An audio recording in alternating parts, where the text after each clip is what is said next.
จงมีแก่บรรดาสาธุชนท่านผู้ฟังทุกท่านที่ได้มีโอกาสเปิดวิทยุรับฟังรายการเสียงธรรมก่อนรับตาประจำเมื่อค่ำยามแลงของวันพฤหัสบดีที่18เดือนสิงหาคมพุทธศักราช2565เสียงธรรมก่อนรับตาเป็นธรรมะเป็นปฏิพรให้บรรดาญาติโยมได้ยินได้ฟังเป็นประจำทุกเมื่อค่ำยามแลงของสถานีวิทยุเพื่อการศึกษาพระพุทธศาสนาและวัฒนธรรม FM 104.50 วัดฝ่ายหินเมตตาในท่านพระครูสมุวิสุวัตรวรกิจโจท่านเจ้าวาดและท่านผู้อำนวยการสถานีวิทยุวิทยุท้องถิ่นจังหวัดเชียงใหม่คลื่น96ศูนย์เผยแพร่ธรรมคณะสงฆ์ภาค7อาคารสุเทพสุพรมครุประชาภายใต้การดูแลควบคุมของมูลนิธิพระบรมธาตุเจ้าดอยสุเทพมีพ่อครูวันลบนามวงพรมเป็นต้นเป็นประธานอาตมาภาพพระมหาประสิทธมาภินันโทจัดรายการที่คลื่น104วัดฝ่ายหินริงสัญญาณฮับคลื่นของวัดพระธาตุดอยสุเทพคลื่น96เวลา19:25โดยประมาณถึง20:00 น.วันนี้ก็จะเทศนาธรรมบรรดาญาติโยมได้ฟังเรื่องกำพร้างัวตองผูกที่5เพราะวันพรุ่งนี้วันศุกร์คลื่น96ก็บ่มีเนาะคลื่น104ก็บ่มีวันศีลก็จะบ่ได้อยู่เพราะว่าจะได้ไปร่วมงานของที่อาคารสุเทพสุพรมรายการของรถด่วนขบวนพิเศษกลุ่มหนุ่มสาวคณะสงฆ์ศรัทธาประชาชนเพิ่นจะไปร่วมกันที่ขึ้น96ข่วงหอคำพญามังลายคณะสงฆ์วัดพระธาตุดอยสุเทพเป็นเจ้าของงานเป็นเจ้าของสถานที่อาตมาภาพก็จัดรายการร่วมด้วยช่วยกันก็จะได้ไปร่วมในการเลี้ยงโรงทานก็ได้ทำโรงทานไปเลี้ยงโดยเนาะญาติโยมสาธุชนท่านผู้ฟังทั้งหลายเมื่อปะกันแล้วก็จะได้ปูจาไฟไหว้พระโยกันแก้ว5โกธากสวดอิติปิโสแล้วก็จะเทศนาธรรมเนอะญาติโยมตั้งใจกันเนาะกราบ1กราบ2กราบ3กราบ4กราบ5 อรหังสัมมาสัมพุทโธภควาพุทธังภควันตังอภิวาเดมิกราบสวากขาโตภควตาธัมโมธัมมังนามัสสามิกราบสุปฏิปันโนภควโตสาวกสังโฆสังฆังนามามิกราบมาตาปิตุคุณังอหังวันตามิกราบคุณูปการีวันตามิกราบพระพุทธกราบพระธรรมกราบพระสงฆ์กราบระลึกถึงคุณพ่อคุณแม่กราบระลึกถึงคุณของครูบาอาจารย์ต่อไปก็ตั้งอกตั้งใจสมาทานแก้ว5โกธากเนอยอสันเนเสโนวาลาโพธิมูเลมาลังสะเสนังมหันติงวิจโยสัมโพธิมากันจิงวะอนันตัญญาโนโรกุตตโมตังปะนามาเมปุถังอตังกิโกอริยปัตโตจะนานังโมคาปเวสายะอุจุกามโกอายังสันติกโลตุตโสนโยปานิยานิโกตังปะนามามิธัมมังสังโฆวิสุทโธวรตคินโยสันตินทริโยสัพพมราปะหิโนคุเนหิเนเกหิสมิธิปโตอานาสโวตังปะนามามิสังฆังนามามิพุทธังกุณาสาคลันตังนามามิธัมมังมุนิราชเตสิตังนามามิสังฆังมุนิราชสาวกัง อาจจะโยโนพันเตอาจจะกามะนามามิพุทธังกุณาสากัลันตังนามามิธัมมังมุนีราชเตสิตังนามามิสังฆังมุนีราชสาวกังนามามิกัมมทานังมิปานาติกโมปะยังนามามิกัมมทานาทายกาจานิยังนิปานามากุเตสกังอัจจโยโนพันเตอจักขมายะถาภเลยะถาโมระเหยะถากุสเลเยมยังพุทธธรรมสังฆกัมมทานาทายกาจาริยาสังฆเตสุปัญจรัตเนสุอธิเทวาปัจจุปันเนวาวิวายติวาระโหวากายเยนะวาวาจายะวามนัสสาวาปะมะทามการวามการิมหาเตมะยังอัจจยังอัจจยโตปฏิคันหันโตขมันโตธรรมังปฏิกโรมาเตสังโนพันเตปุถาธิรัตนาปัญจกังอนุกัมปังอุปาทายะอัจจยังอาจายโตปฏิคันหันโตขมันโตอายติงสังวรยามาอายติงสังวริสามานาปุเนวังปฏิกริสามาพุทธปูจามหาเตจาธรรมปูจามหาปัญญาสังฆปูจามหาราภาปูจาลาเหปูจายโตพุทเทยติวาสาวเกปปัญจสมาติกันเตตินเนเสโสกาปลิเตเวเตตาทิเสปูจายโตนิพุทเตอกุโตภเยนะสกาปุญญสังฆตุงอิเมตามาปิเกนะจิอิมินาอากิตุปาปุภาราชาปุจากาลาวากาเมนะเมตตายาพุทธสาธสานัญจารภามหาเสยาวานุปัจจโตพุทโธเมตตโยเทวปูจิโตสังสาเลสังสารันโตปิอปเยนะขมามหาเสนิพพานปัจจโยโหตุโนนิจจังเอาละสมาทานศีลห้าเนอะเดี๋ยวก็จะได้อาราธนาธรรมฟังธรรมกันไปเนาะมายังพันเตวิสุงวิสุงรักขันตายาติสารเนนะสหปัญจศีลานิยาจามาตุติยัมปิมายังพันเตวิสุงวิสุงรักขันตายาติสารเนนะสหปัญจศีลานิยาจามาตติยัมปิมายังพันเตวิสุงวิสุงรักขันตายาติสารเนนะสห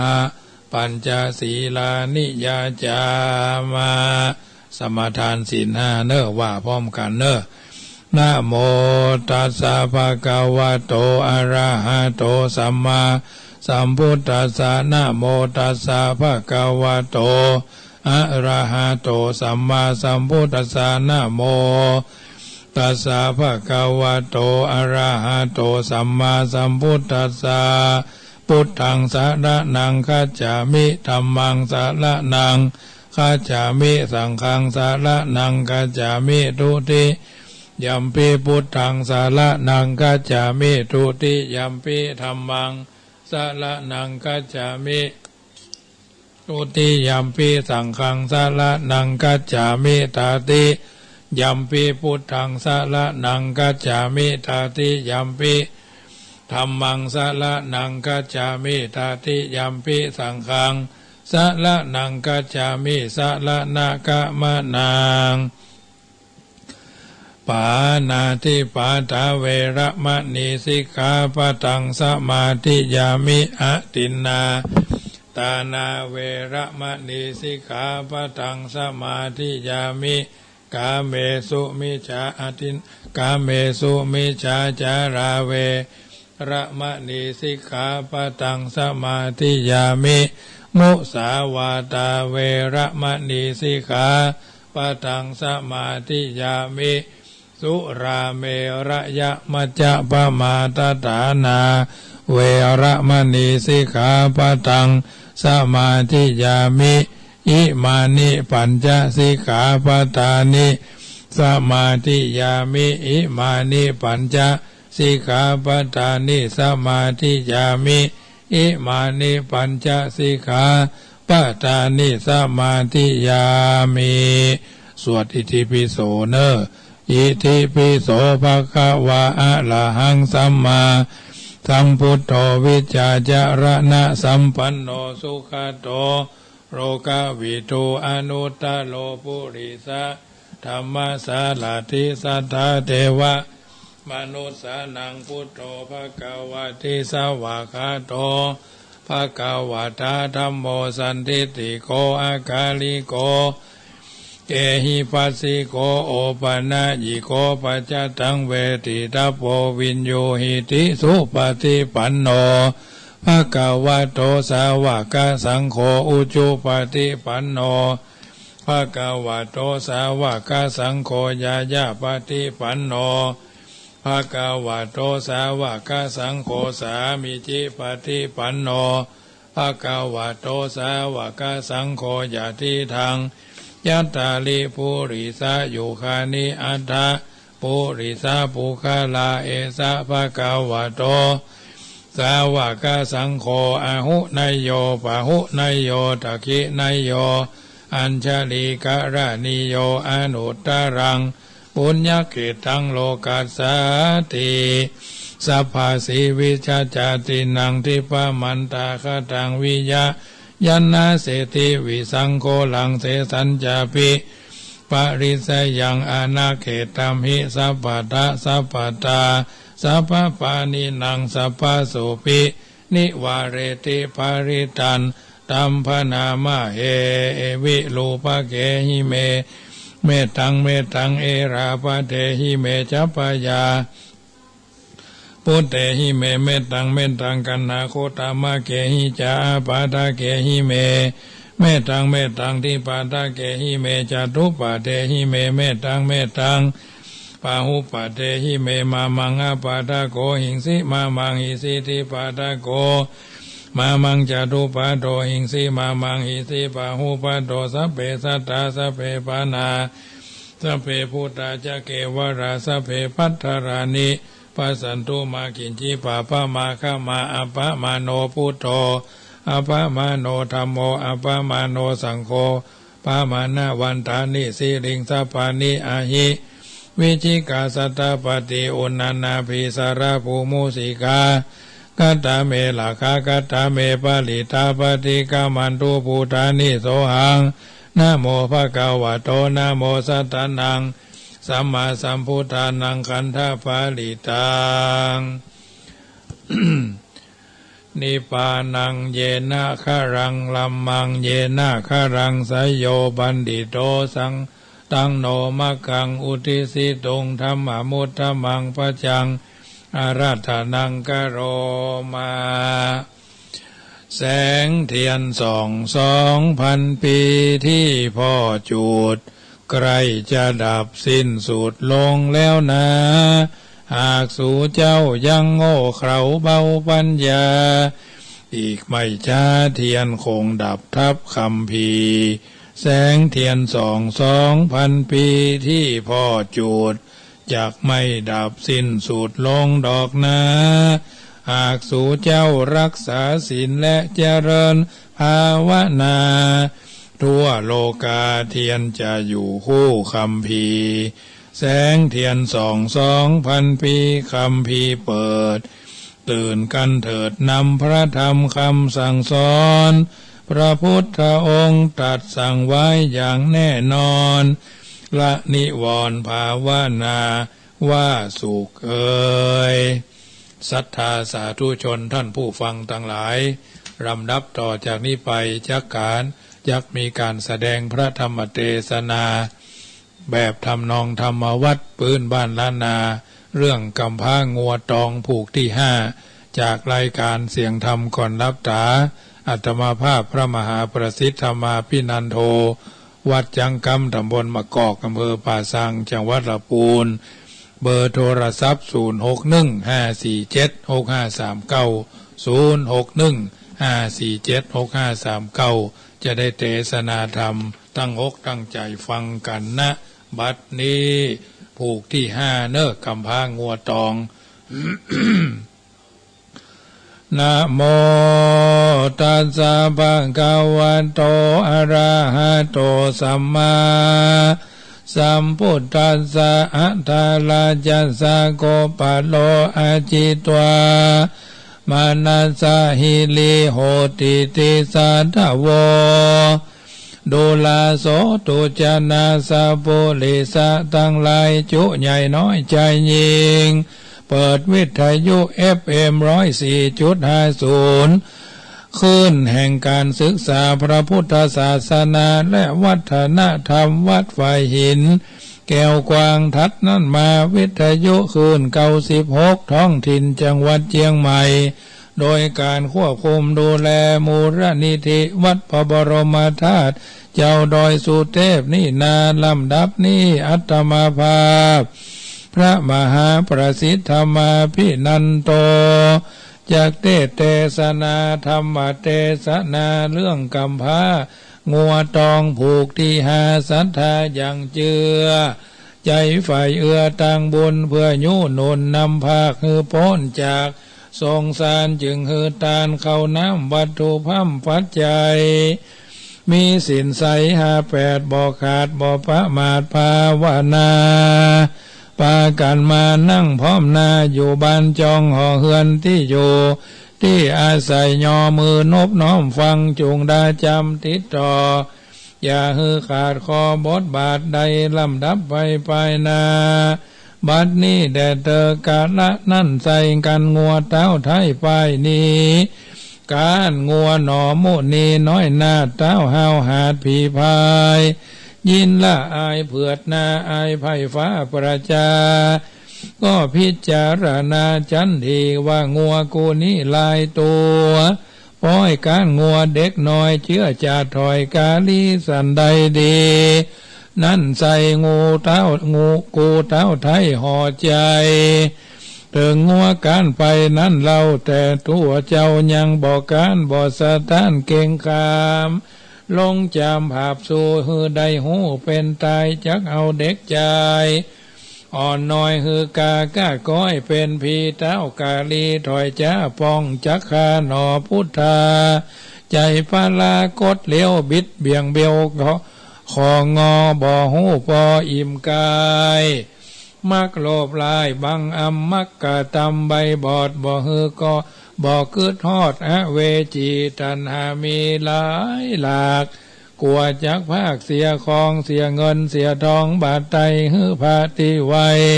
ตารงทำเต้าเคยใครกำบอกเก่าว่ากันตานเต้าไปการลือสะตันสันใดโคงเวียงใจนั้นเรายักยอยืนฮือเจ้าบัดเดียวเต้าจะเหลียวเก่าจี้พิษจากทีกองทำบ่ดังกำว่าไว้เหมือนแต่ไทยเดิมตีการงวนหนอโมนีจนแพ้เต้าป้อยเก่าแต่กำจาว่าวันนี้นาดาค่ำตะวันต่ำจอยวอยจักลับดอยป่าเศร้าวันพวกเจ้ายามไงก้อยพันภายมาสู่ป่างัวมาสู่พระโจรมาต่อโจรกันใหญ่เตอะเนอเจ้าเฮยเมื่อนั้นมหาสัตว์เจ้ากันเต้าบาปเศร้าจังไรไข่กำไปดังอันหนอเจียงจันพุทธาบ่อาจจะออกปากเต้าดักอยู่หากสันดีก็ปาสายสะลีพี่เจ้าปิกปอกเต้าคืนสู่ในที่อยู่บรรณศาลาแล้วเศร้าซายังผ่อนอยู่ที่บ่อนไปในก็มีหันและนาดูราสปุริสะทั้งหลายตั้งยิงใจมวลหมู่อันนั่งอยู่ฟังธรรมบรรจงห่อเฮือนอันว่าเต้าห่อคำนั้นใส่มักโกดไมโกธามักเคคาค่ำคาเจ้าฟ้าลาวำวายบาปกำลายลั่นเราอันเต้าเจ้ากะทำมาย่อมบอกกาดกรากร้อยกราดจักจองเลาะจักจองหอยลงสู่ในที่อยู่เวจีสะเวยทุกขีเอาไม่บ่เว้นไว้คืนวันพระธรงธรรมตนยศนำสัตคามโอคะวัตะทรงสารเถิงนี่ปานเวียงแก้วเป็นที่แล้วเครื่องกาสอนสัตตา มวลหมู่ได้พำหูกองดีว่ามีขันติจะใจเอาบ่เอาไม่โกตาแม้มีคนมาแจ้งด่าจ้าต่อตาฟันแตงอดใจแปลงเยินกันดักอยู่หันสันดีบ่ใครว่าตีด่าล่อบ่กล่าวต่อแทนกรรมอยู่ตามธรรมมันเตียงบ่บิดเบี่ยงเฟื่อนไหวบ่มีใจเกียจกราบ่ด่าว่าคนใดแม้นมีคนไก่หรือไก่มียศใหญ่สักลายหรือเป็นสหายเพื่อนพ้องเป็นพี่น้องวงศาเขามาจะแจ้งด่าใครคำว่าหยาบร้ายก็อยู่จะก้อยสันดีแม้นจักมีคนถอยมาตีมาต่อยกายาก็บอกโกธาโคดให้ตีตอบสายสันใดเต้ามีใจเที่ยงมันบ่ไว้วันเฟื่อนคลอนชื่อว่าทอนเก้าหากแห่งความทุกข์ยากนาและนาอันว่าความโกรธาเกียจโกรธนี่เราย่อมเป็นเก้าเครื่องขีกันบ่มีขันติตั้งต่ออดใจล่อภายในกันคนมาไขกรรมหยาบบ่สุภาพตามธรรมก็ไขกรรมหยาบจ้าตอบตาไปมาบาโกตาเอาไม่เกิดขึ้นใหญ่ลวงลายย่อมปาวายไม่เอาใจโศกเศร้าเครื่องขี่ทุกปามีหลายหลากย่อมเกิดจากโกธาเหตุนั้นนาพระพุทธเจ้าตนเป็นปิ่นเก่าติโลกาจารย์สอนสัตว์สงสารมวลหมู่ได้พำหูกองดีว่ามีขันติตั้งมันบ่ด่วนสันโกตากันผู้ใดนาอดใดบ่โคดไม่ไปในย่อมเป็นปัจจัยทรงโยได้อยู่สวดสดีแม่นตายหนีกระภาครับจิตจากเมืองโคนย่อมเอาตนเมื่อเกิดห้องฟ้าเลิศเมืองสวรรค์นั่นแหละนาตะมาทางปากาเสนโตสัทธาอาหะสัทธาอันวาสลีสัพพัญโยตนเป็นโคเป็นเกาติโรกาจารย์ไขนิทานไปแจ้งพระจึงแสงเตสนาว่าภิกขุทั้งหลายเฮ้ยตนเป็นสายอริยจาตละเสียงขาดตัณหาส่วนว่าเท้าปาลาบาปนานั่นเล่าก่อนงัวเท้าเจ้าไปกันใจสะท้านเครื่องขีก็ไขว่าดีกล่าวถอยบอกเจ้าย่อซอยบุญนาว่าวันนี้นาดาคำวันผูกพัมยามเจ้าจุงไตเตามาไวกันเต้าห่อใจเก่าแล้วเจ้าหนอแก้วพุทธาก็ปาพาตาผู้เป็นปีอายปิกปอกที่เดิมอ่อนก็ปากันนอนยั่งอยู่ในแก้วโกศาลานั่นแหละนากันวันลุนรุ่งเจ้าแสงตะวันส่องเจ้าหนุ่มเนากำพร้าก็จะพ่อนาไปสู่ในที่อยู่เวียงใจตั้งเต้าจะไขว่าไว้บ่าบ่ใดพิษพันจองส่องจอมทำไปฮอดก็ยังจอดกลางสนามเพื่อรอจามต่อตายามนั้นเจ้าฟ้าป่าปาลาก็ไกลกรามาสู่ในที่อยู่กลางพามโยธาพระโยธาลามหนุ่มเนา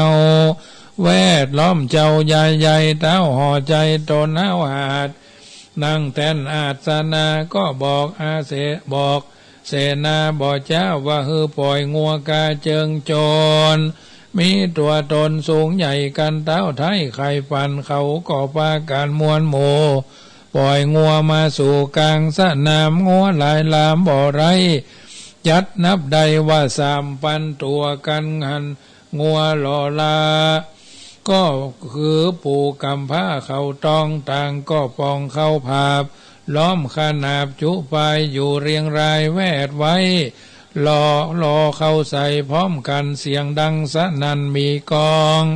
ดังฟ้าห้องลั่นไปบนสวงงัวนอทศพลที่ไว้ก็เงียงเข้าใส่ควิดก็เงียงเข้าใส่ควิดไปควิดเร็วไวบ่จ้าพัดมนกว่าไปมางัวเต้าบาปนาหลายหลากคอวะวากเงา เต้าไงคอหักตายม้อยมอดเตียวที่ตัวที่รอดก็แล่นหนีเข้าดงรีเถื่อนทองแดนเตะต้องดงไผ่หายตาไปบ่จ้าก็มีหันและนากาละนันเล่าตนเต้าเจ้าหยาบจ้าหันงัวกำผ้าเข่าตองมีฤทธิ์ทองหลายแหล่จบป่าแป้งงัวตนใจมาวนโคดใหม่อยู่จะใจไปมาก็ใครจะโอกาสเสนาคนอาจหานเอาควายงานตัวใหญ่เขาเลี้ยมควายจุตัวมาจนงัวกำผ้าว่าสูอย่าจะเร็วไวเสนาในหนุ่มเท่ากันเต้าเจ้าไข่ปันก็พากันไวแวนลูกแล้วแผ่นลูกแล้วเล่นพันพายไปเอาควายตัวอาจใหญ่ขนาดนานำเป็นควายดำแปะปอดกันมาฮอดที่สนามควายลายลามบ่ไร5 ตัวใดเป็นทันลาก็ปล่อยมาเป็นหมู่เข้ามาสู่บ่อจ้าที่งัวกำผ้าบัดเดียวต่างตัวเร็วลุกไล่เงียงเขาใส่ซ้ายขวางัวหน่อพุทธาน้อยนาดก็ไว้ว่าเจิงโจรบ่อถอยหนปราบสู่ควิดควายมวลหมู่เร็วไวเลือดแดงไหลหลังย้อยตายกาดก้อยกองการห้องก่อพันแล่นกว่าเข้าสู่ป่าดงไผ่ฝุ่นฟุ้งไปมืดกุ้มบดบังห่มไปบนโกลาหลสาวคนไข่เก่าจากกันเสียงเนืองนันพับแผ่ว่างัวโจรควายแพ้นั้นเราเกิดมาเต้าปูนสิ่งอันนี้ก็บ่เคยหูเคยหันควรอัศจรรย์บ่น้อยกึดที่ถอยไปมาว่างัวตัวนี้นาเขาตอง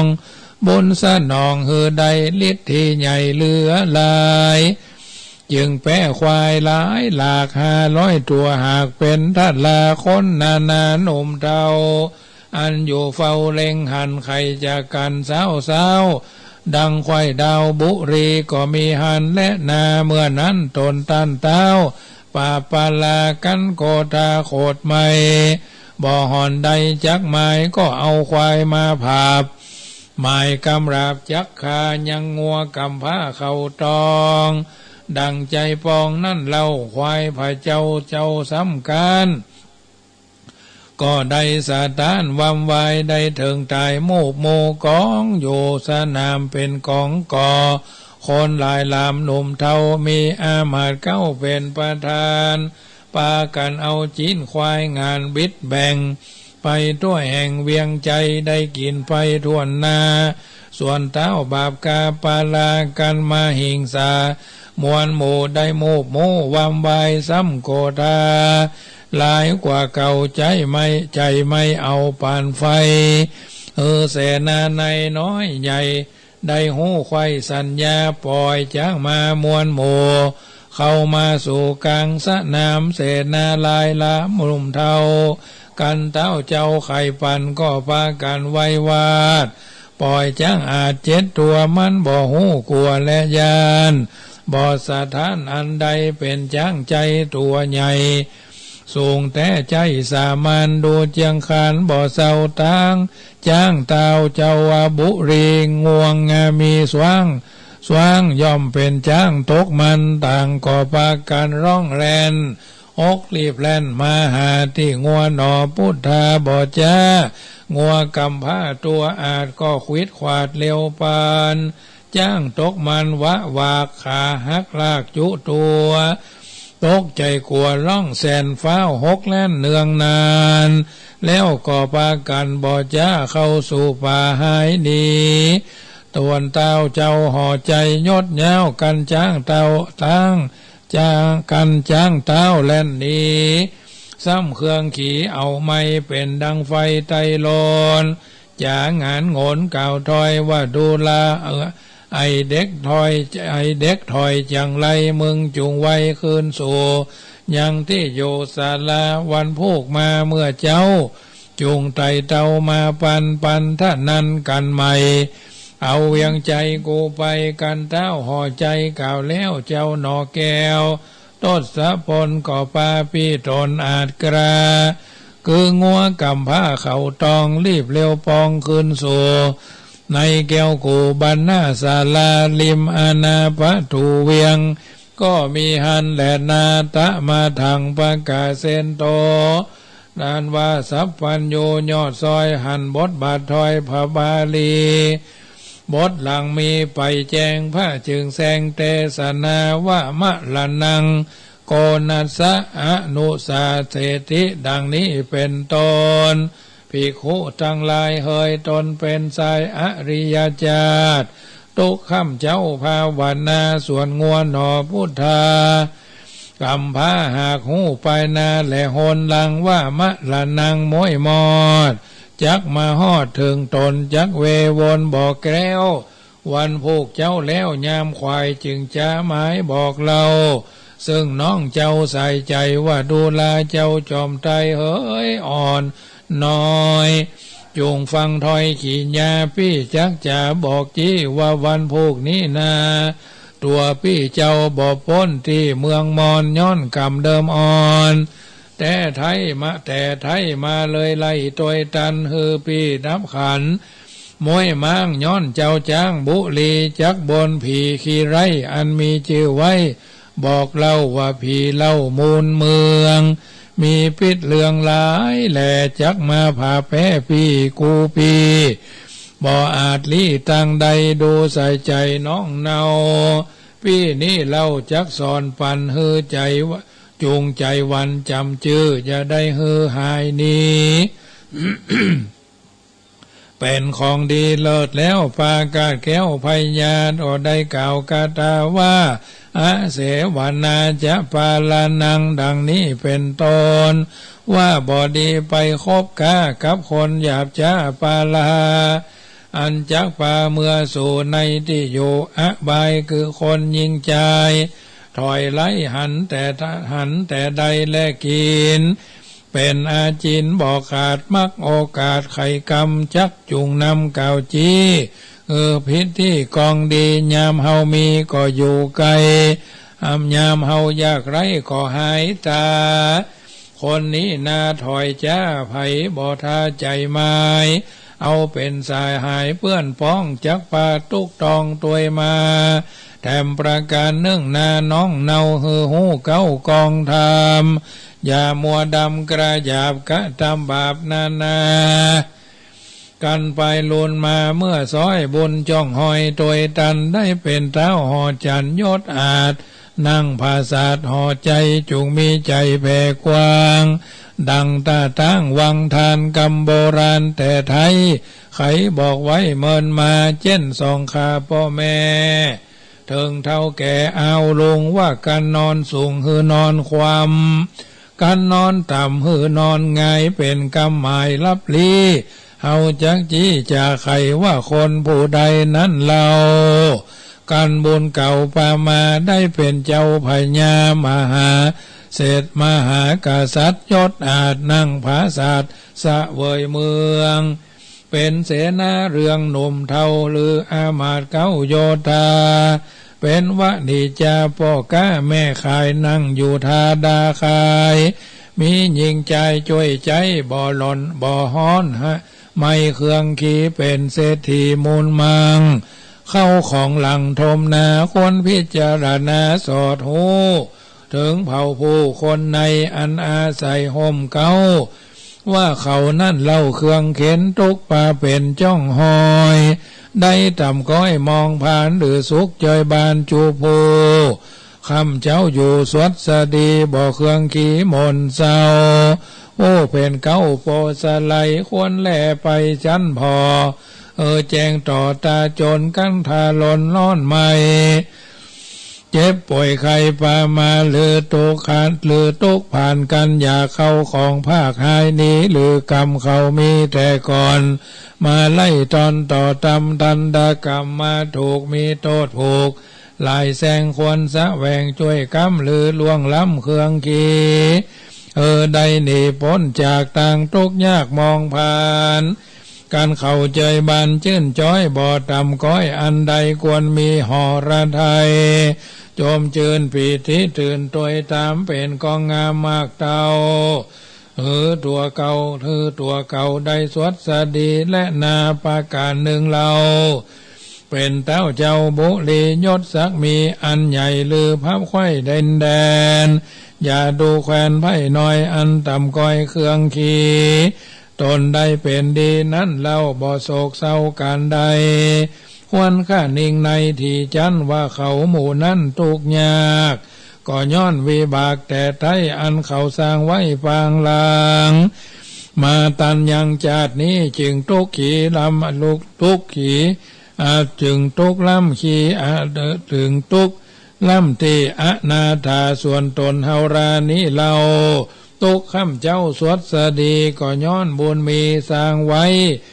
ตั้งแต่ไทยเดิมอ่อนบุญมารอนหายขาด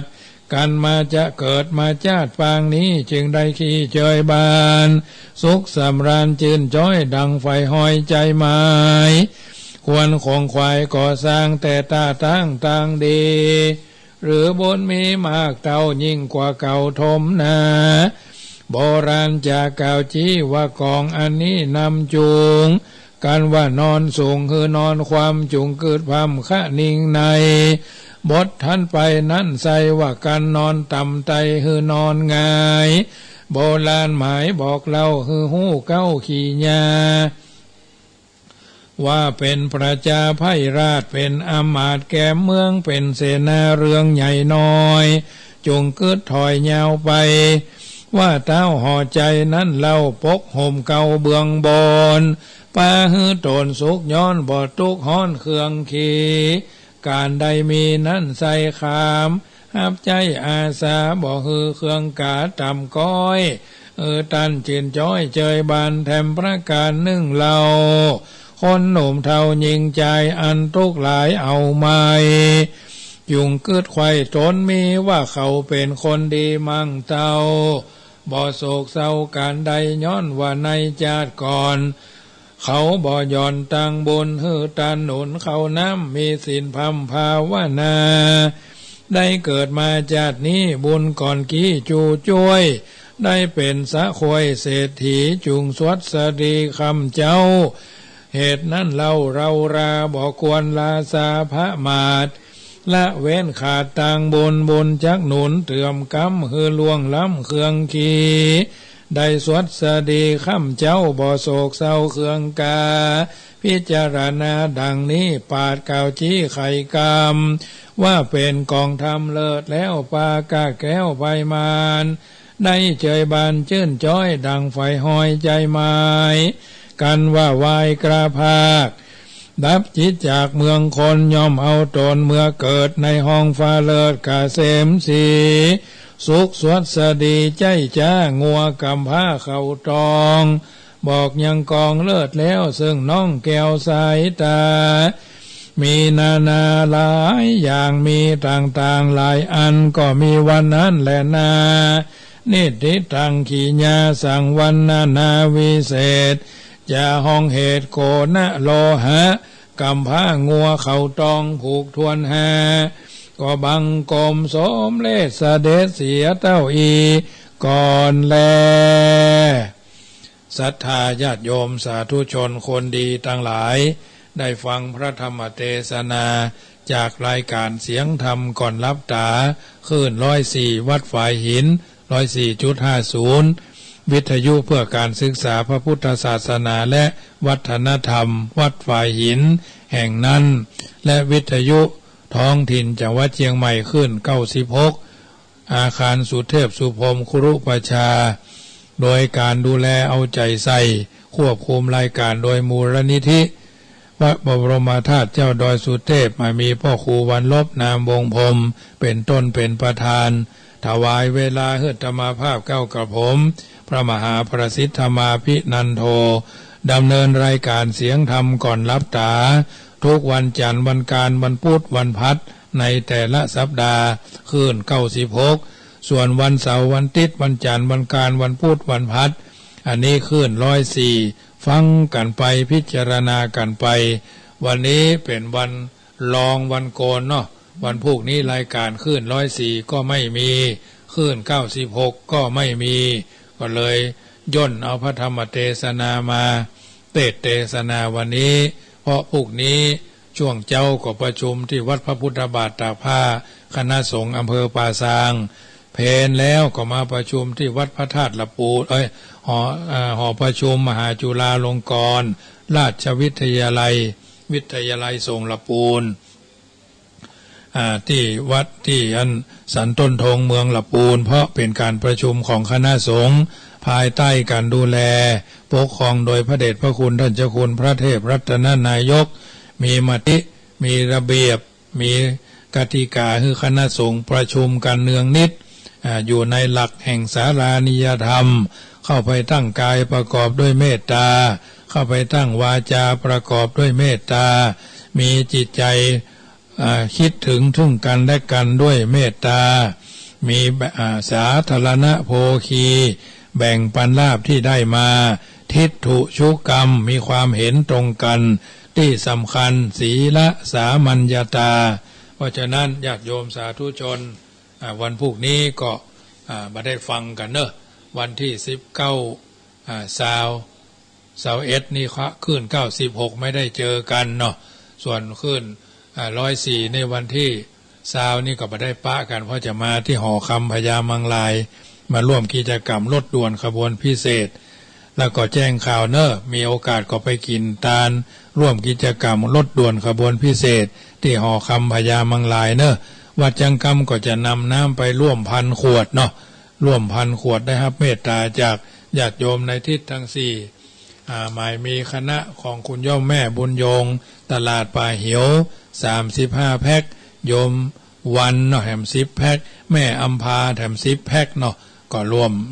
แต่อยู่ที่วัดนี่13 แพ็คแล้วมีโยมจามจุลีสิทธิวงศ์แถม500โยมแม่อย่างก็บ้านงัวลายหันแก้ววัวลายเนาะแถม300นี่ประกอบหอมมาก็ถือว่าเกือบจะพันก็ทำขนมนมเนยไปเลี้ยงตัวเนาะก่อนจะไปหอคำพญามังลายก็จะไปวัดวังสิงคำเหี่ยก่อนเพราะวัดวังสิงคำมีงานคล้ายวันอายุวัฒนมงคลหลวงพ่อท่านพระครูวิสิตศรีลาภรณ์กัลยาณมิตรผู้ปี้เนาะท่านเกิดก่อนอาตมา1 ปีเพิ่นจะทำบุญ21อาตมาภาพก็จะทำบุญวันที่31วันที่31วันนี้ไปประชุมคณะสงฆ์หน่วยอบรมประชาชนประจำตำบลมะกอกที่วัดพระพุทธบาทตากผ้าอันหมายมีหลวงพ่อท่านรองเจ้าคณะอำเภอป่าซางวัดพระครูศรัทธาพิมลวัดบ้านมะกอกเป็นรองเจ้าคณะอำเภอฝ่ายการศึกษาท่านพระครูกัลยาณปริยัติกิจท่านพระมหาอำนาจเป็นเจ้าคณะตำบลอาตมาภาพก็เป็นประธานหน่วยก็มีมติกันว่าจะมีการจัดกิจกรรมธรรมสัญจรขึ้นในวันที่31ก็อาตมาภาพก็จะทำบุญอายุวัฒนมงคลโดยวันนั้นก็นิมนต์ทุเจ้า19 ตนก็บ่ได้เอาหลายครูบาอาจารย์ท่านเจ้าก็ทยอยกันมาบางรูปก็มาเทศนาธรรมเมืองอย่างท่านอาจารย์เอกพลเนี่ยเพิ่นก็มาเทศธรรมปุ่นวันที่30 ธันวาคมน่ะมาแน่แต่ว่ามาทีหลัง ท่านอาจารย์หลายตนก็แซวมาปีนี้มาถึงกันก็ต้องขอเมตตาแนบใต้ไหว้สาเพราะว่าอย่างว่านะพระเจ้าอยู่หัวบ่ค่อยเสด็จเฮ้ยมันก็ต้องทำใจหน่อยงานนี้ก็มีสังฆทานอยู่21 ชุดถึงปู่จานพระเจ้าเนี่ยนะชุดละ 1,500 บาทการเทศนาธรรมก็การนึ่งพระเดชพระคุณท่านเจ้าคณะจังหวัดเทศเนาะนอกนั้นก็มีครูบาอาจารย์ที่ในตำบลนี่ก็เกือบ10 ตนละนอกนั้นก็ไปมาหาสู่ซึ่งกันและกันก็ถือว่าครูบาอาจารย์ที่ได้มาทุกตนแต่มาคนละงานเนาะบางตนมาเทศธรรมก็มาปีละเตื้อบางตนก็มางานอายุวัฒนมงคลส่วนมากก็จะเป็นครูบาอาจารย์70-80ถึงวันนะที่มาตอนเจ้าก็สวดมนต์กันไปฮื้อศีลฮื้อปอนศีลสามัญญาตาท่านเกิดก่อนท่านผ่านวิกฤตการณ์มาก่อนทานห้อนผ่านหนาวมาก็มาฮื้อศีลฮื้อปอนกับลูกศิษย์ลูกหาเข้ากับผมอาตมาภาพก็จัดงานทำบุญอายุวัฒนมงคลโดยเฉพาะขึ้น104ก็ดีขึ้น96ก็ดีไผที่เกิดปีมะคือมะรงเนาะน้อมเอิญเจริญปอนเนอร์ ร่วมทำบุญกองเพชร300เนาะกองทอง200กองเงิน100เนี่ยเอามาทำบุญจะมีก๋วยเตี๋ยวปันถ้วยน้ำปันขวดขนมนมเนยไผ่จะเอามาร่วมเนอะพี่ที่เกิดปีมะน้องที่เกิดปีมะเซลหรือสหายที่เกิดปีมะคือมะลงจุพระธาตุเจ้าวัดพระสิงห์เนอะมากินมาตาลไผ่เกิดปีมะก็มากินมาตาลด้วยกันเนอะร่วมด้วยช่วยกันแปลงขนมมากะขนมจอกสัปปะขนมนะเอามาเลี้ยงกันเนอะวันนั้นน่ะเกิงวันบ่ได้ไปจะหาเมินเนาะจ้าที่สุดก็คือบ่าย2ก็เลิกลากันละเริ่มพิธีก็คือ9:39พระเจ้าพระสงฆ์เกินครึ่งก็คือทำที่วัดจังกำนี้มีเวลาคือเป็นเวลาสุนักขตังสุมังคลังสุปะพาตังสุหุตติตังสุขโนนะถึงเวลาก็คือเวลาเรานิมนต์เป็นเดือนเนาะไม่ใช่นิมนต์เป็นวัน2 วันเพราะฉะนั้นมาก่อนก็ไม่ถวายมาทีหลังก็ไม่ถวายต้องมาในระหว่างงานเท่านั้นนะเพราะฉะนั้นถือว่าเราเอื้อเฟื้อซึ่งกันและกันเสมอมาและก็ตลอดไปนะเพราะฉะนั้นถ้าเราบ่มีกฎมีกติกามีระเบียบมันก็จะเป็นที่ย่อนยานไม่เคร่งนักไม่ตึงนักให้มัชฌิมาปฏิปทานะเอาก็ปรับคือมันเข้ากับสภาวะการครูบาอาจารย์ท่านเจ้าแต่ละตนก็สูงอายุพรรษาท่านั้นทางนี้ท่านนั้นก็พยายามแบ่งปันเฉลี่ยกันครูบาอาจารย์ที่จัดรายการขึ้น96มีโอกาสมีจังหวะเวลาก็จะนิมนต์มาหมดนะถ้าบุญมีบารมีแก่กล้านักกว่านี้ถึงวันนี้ก็ถือว่าความหู้ก็บ่มีนักบ่มีหลายเต้าหางอึ่งเนาะก็พอจะไปได้อยู่พอทำได้พอปฏิบัติได้นะก็จัดงานวันอายุวัฒนะมงคลมาปีนี้ก็จะเป็นปีที่17เนาะเว้นไป2 ปีก็เลยจะเป็นปีที่16ที่จริงมันก็เป็นปีที่17นั่นแหละแต่ว่า64 65นี่บ่ได้63 64นี่บ่ได้บ่ได้จัดเนาะจัดตึก62โควิดมาก็หยุด62มา64มาก็หยุดเลยมาจัด65อันนี้ก็ถือว่าคณะสงฆ์ในตำบลมะกอกคณะศรัทธาประชาชนตำบลมะกอกศรัทธาในทิศทั้ง4มีโอกาสก็เอื้อเฟื้อเผื่อแผ่เชื้อจานซึ่งกันและกันเป็นกิจกรรมที่ต่อเนื่องญาติโยมสาธุชนที่อยู่ทางบ้านฟังแล้วเป็นจะได้ก็โทรศัพท์ทักทายเนอะท่านที่เกิดปีมะทั้งหลายทุกคนทุกท่านมาร่วมด้วยช่วยกันเนอะ061-547-6539โทรศัพท์กันเข้ามาอยู่จุดไหนมงใดเป็นกำลังใจกันเนอะกำลังกายกำลังทรัพย์กำลังใจซึ่งกันและกันเพื่อร่วมด้วยช่วยกันเราอยู่กันอย่างปี้ดีกันอย่างน้องปรองดองกันเหมือนญาติเนาะอยู่กันสบายสบายไม่เครียดทำวันนี้ฮือดีบ่ต้องรอฟ้าจักสดใสบุญบารมีช่วยกันสร้างช่วยกันเสริมช่วยกันเพิ่มช่วยกันเติมเนาะ061-547-6539โทรกันเข้ามาเนอะอ้าวยายพรร้องวัวแดงฟังกันอยู่เนาะฝนตกนะมันก็ต้องร้องวัวแดง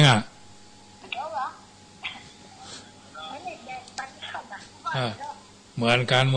ทั้งเพศก็เหมือนกันวันนี้นี่บ่ฮู้เนอะมาค่ำนี่นะทางนี้มันใกล้ดอยหรอดอยยาวก็แม่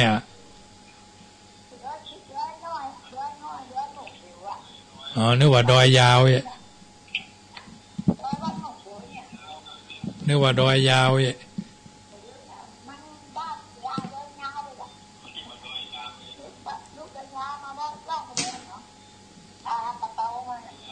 เจ้าไปกำลังใจแม่เนอะเดี๋ยวสายเข้ามาเนาะ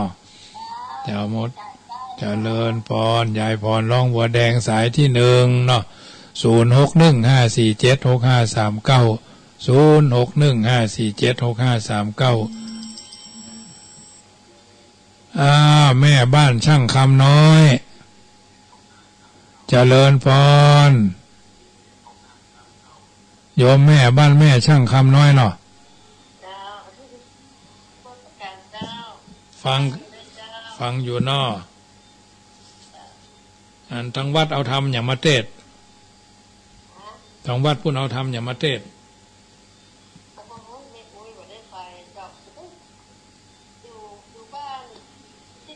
มันได้ไปวัดเนาะเจ้าอันก็อยู่วัดอยู่บ้านฟังก็ได้เนาะ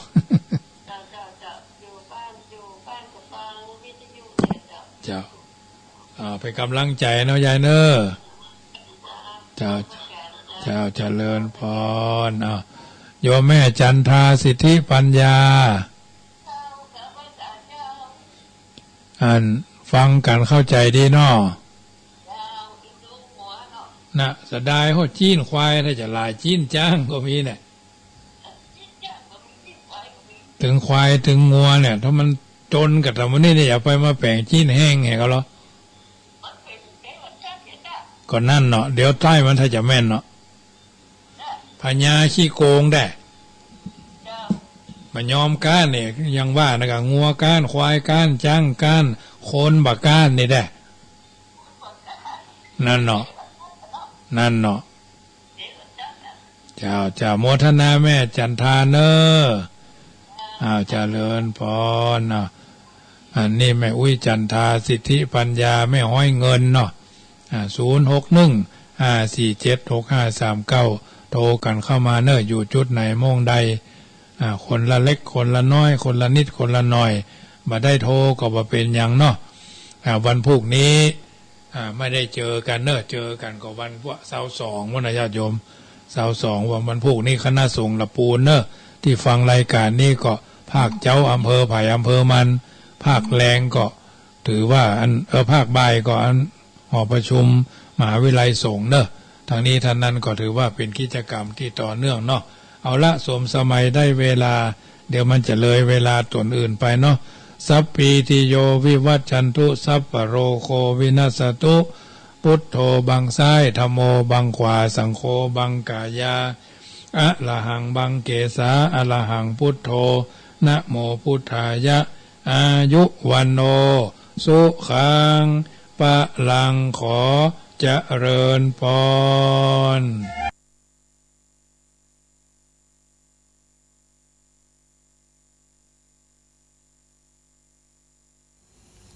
ไม่เมละให้มาบูบากันละจองผ้าในนะเลิกล้อเกนักล้อเกนี่เด้อต่อแค่ในนัก